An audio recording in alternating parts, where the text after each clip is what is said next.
유영하 박근혜 전 대통령 측 변호인인데요. 저 제목은 좀 이렇게 달아봤습니다만 하품도 전염이 될까요?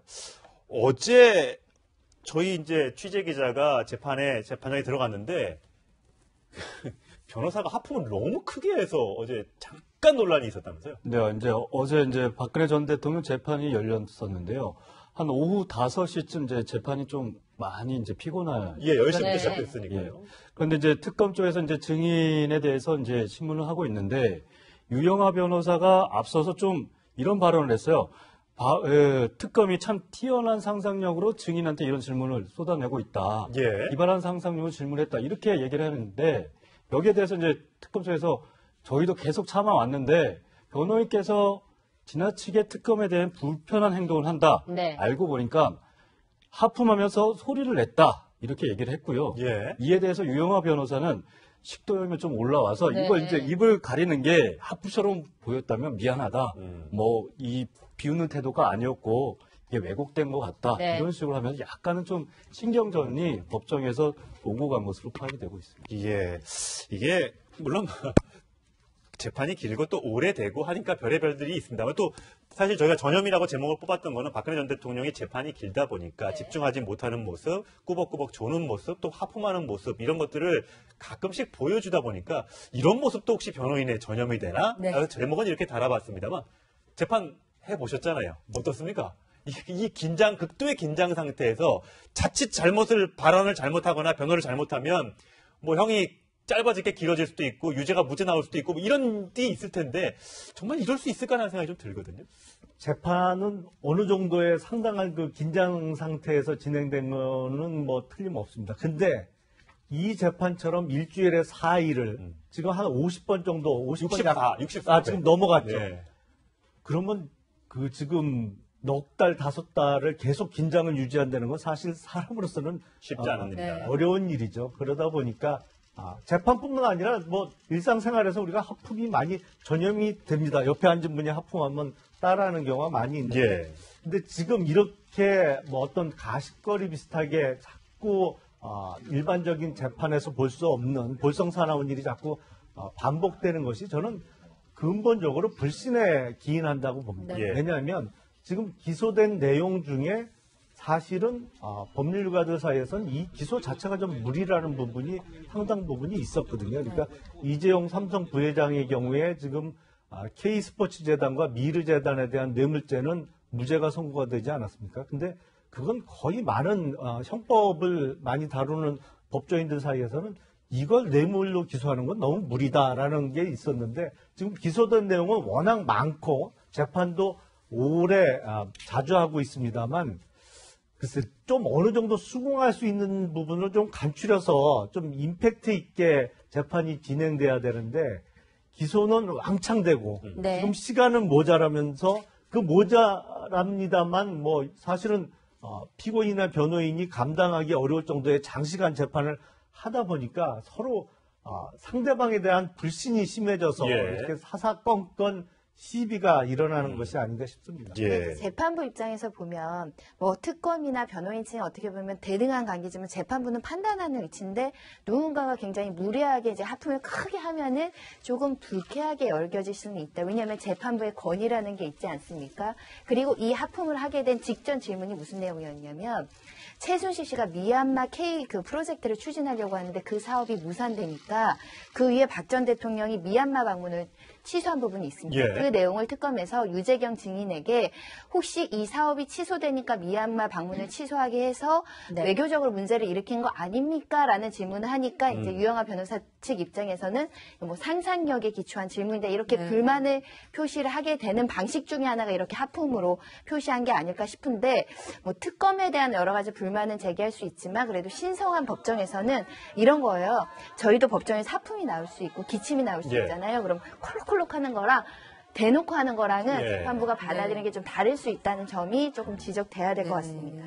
유 변호사가 실제로 최근에 좀 건강이 안 좋기는 하다면서요, 김희태 차장. 네, 얼마 전에도 좀 수술을 받아서 오전 재판에 출석을 안 하기도 하고요. 네. 현재는 크게 건강에는 이상이 없는 것으로 파악이 되는데 아무래도 뭐 재판이나 특검하고 또 미묘한 신경전들이 그동안 재판 과정 속에서 나왔기 때문에 이런 부분에서 약간은 좀 생각을 깊게 안 한 행동들이 이 특검의 신경을 또 건드리는 거 아닌가 그런 판단이 좀 되고 있고요. 네. 또 유영하 변호사가 어제 재판이 끝나고 나서 기자들과 잠깐 만났는데 네. 이 자리에서 좀 그런 얘기를 했습니다. 뼈 있는 얘기를 했는데 검사가 증인한테도 이제 오늘처럼 저렇게 다그치는데 평상시에 조사는 어떻게 하는지 말 안 해도 알 것 같다.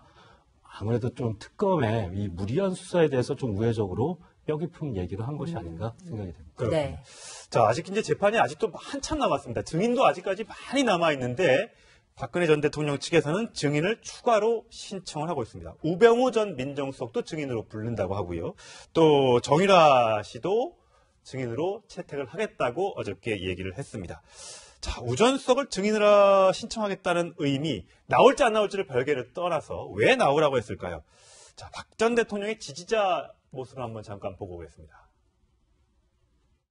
일단은 박근혜 대통령과 연관이 있고요. 지지자들 입장에서 봤을 때는 그 책임을 박근혜 대통령한테 떠미는 모습이 안 보이니까 같은 편으로 애정이 가는 거죠. 어떤 일이 생겼을 때 다른 사람들은 자꾸 청와대 지시다, 박근혜 지시다 이런 쪽으로 얘기하지만 그 사람은 수석으로서 어떤 그런 태도는 안 보이고 있거든요.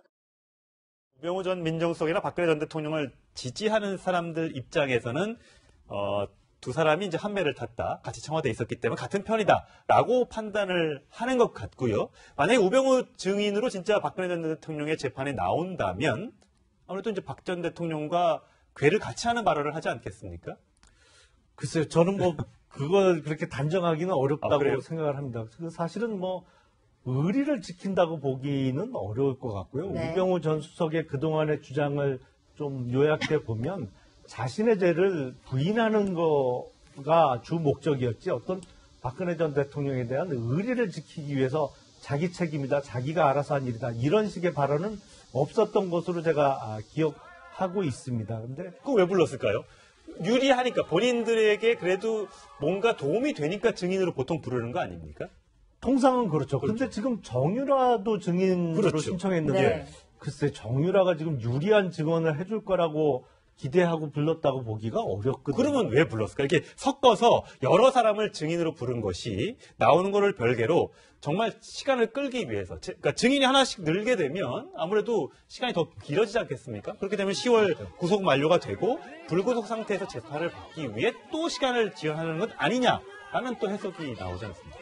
그것도 그런 해석도 가능합니다. 그래서 최근에 이제 특검에서 사실은 특검 측 검찰 측 증인 신문이 마친 다음에 피고인이 신청한 증인 신문을 진행하는 것이 통상의 예거든요. 네. 그래서 특검 측에서 한 75명인가요? 증인 신청을 철회하고 예. 재판 절차를 좀 줄이겠다는 그렇죠. 의사 표시를 했습니다. 그래서 재판 지연이 목적이라면 글쎄요 그렇게 바람직한 방향은 아닌 것으로 보입니다만 우병우 전 민정수석이 과연 증인으로 출석할지도 저는 의문입니다. 왜냐하면 네. 우병우 전 수석에 대한 본인에 대한 재판도 지금 진행 중인데다가 증언 내용 자체가 본인이 기소된 내용과 관련돼 있는 게 대부분일 거거든요. 예, 그래서 그렇죠. 법적으로 사실은 정당하게 증언 거부할 수 있는 내용에 해당하는 질문이 대부분일 수밖에 없기 때문에 과연 증인으로 출석할지 좀 의문입니다. 그리고 여기서 이제 증언이 나오게 되면 또다시 그 내용의 어떤 진실성 여부에 대해서 위증죄 논란도 있을 수 있고 본인의 어떤 형사 증언 거부권도 있는 상황에서 나오는 게 굉장히 부담스러울 거고요. 재판부도 이미 정유라는 그 이재용 부회장 사건에서 증인을 섰기 때문에 그 증인 신문 조서를 증거로 삼으면 되지 재차 소환해서 특별하게 더 확인될 질문이 있느냐, 증인 신문에 가치가 있는 거냐 이런 것들을 판단할 가능성이 있기 때문에 신청 이후에 증인 신청이 유지되는지 채택되는지 또 소환까지 잘 이루어지는지는 좀 봐야 될 것 같습니다. 근데 사실 이재용 부회장도 어제 증인으로 신청하겠다고 했는데 네. 본인은 여러 차례 이재용 부회장의 증인 신청에는 불응했었잖아요. 네. 본인은 안 나가고 본인 재판에는 나와달라고 하면 저렇게 나오겠습니까? 그런 측면에서 봤을 때 분명히 이게 재판 지연 전략이 아니라는 얘기가 그래서 더 설득력을 갖는 것 봐요. 근데 우선은 우병우 전 민정수석을 좀 증인 요청한 이유는 얼마 전에 이제 청와대에 이 캐비닛 문건이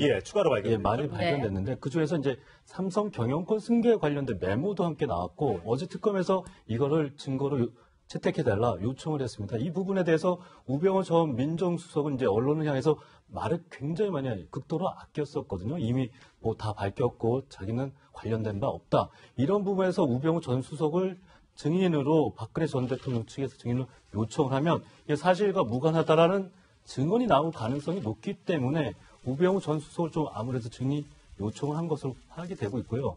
다만 이제 이재용 부회장 등 삼성 임원들도 같이 증인 요청을 했는데 이 부분에선 이 묵비권을 행사하고 있다라는 걸 분명히 알고 있거든요. 이런 네. 부분에서는 아무래도 이 재판을 좀 끌기 위한 전략 중에 하나가 아닌가라고 좀 파악이 되고 있고 역시 정유라 씨 같은 경우에도 사실 박근혜 전 대통령 측에 유리한 이 증언을 내놓기는 굉장히 어려운 부분이 그렇죠. 있기 때문에 네. 아무래도 좀 무더기로 증인 신청을 하고 우선 재판부에서 어느 선까지 좀 받아줄지는 모르겠지만 아무래도 좀 전략, 시간 끌기 네. 전략이 있는 거 아니냐 이런 관측들이 나오고 있습니다. 네, 정유라 씨는 한국에 송환될 때 억울하다 이렇게 얘기를 했었는데요. 당시 얘기 들어보시겠습니다. 제가 어머니와 전 대통령님과의 어떤 일이 벌어졌는지는 하나도 모르는데 일단 저는 좀 억울합니다. 제가 모든 특혜를 받았다고 하는데 사실 아는 사실이 별로 없기 때문에 저도 계속 이거를 퍼즐을 맞추고 있는데도 잘 연결되는 게 없을 때도 있습니다. 저도.